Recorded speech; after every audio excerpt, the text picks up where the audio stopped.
There are about 5 really famous UFO crash retrieval incidents here in the US, at least. There's Roswell. Allegedly, there was another one which has been conflated with Roswell, which is a crash on the plains of St. Augustine or Corona.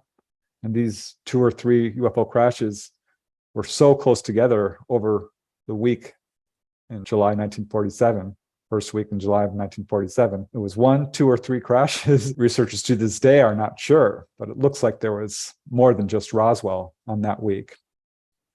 So that's the most famous incident, as I mentioned. Shortly after that, there was an alleged crash at Aztec, New Mexico, which, according to the sources on that, was a very important case because that craft came down almost wholly intact. There was just a pinhole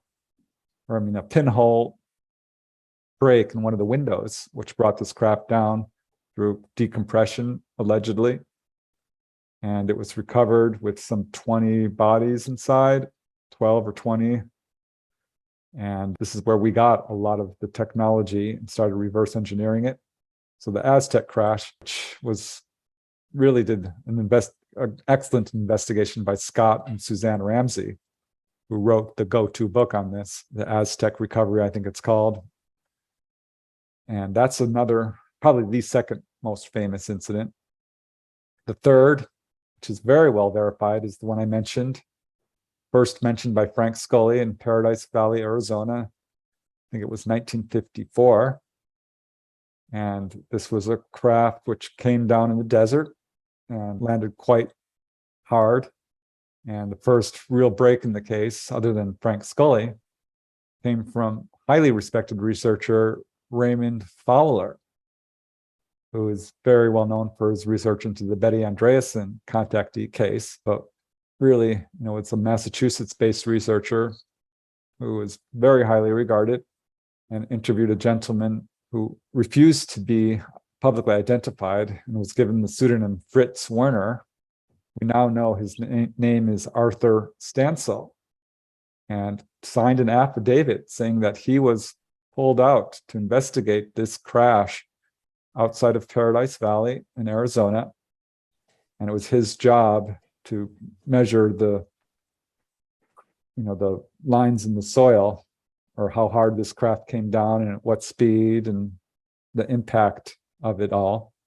He was taken out in a bus with blacked out windows with a number of other scientists to investigate it and told never to discuss it.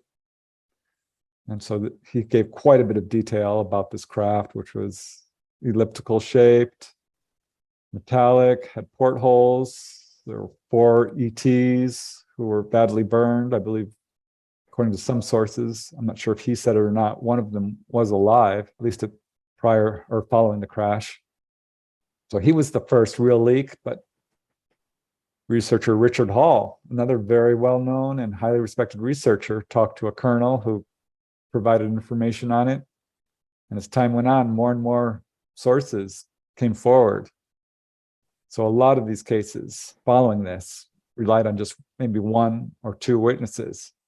But Paradise Valley has many witnesses to it, as does Roswell, as does Aztec. So those are the famous ones. And one other I'll just mention real briefly occurred in 1965 in Kecksburg, Pennsylvania. And this is a very well-known UFO crash retrieval incident, which took place right outside of Kecksburg in the forest. And numerous people in that town were eyewitnesses to it.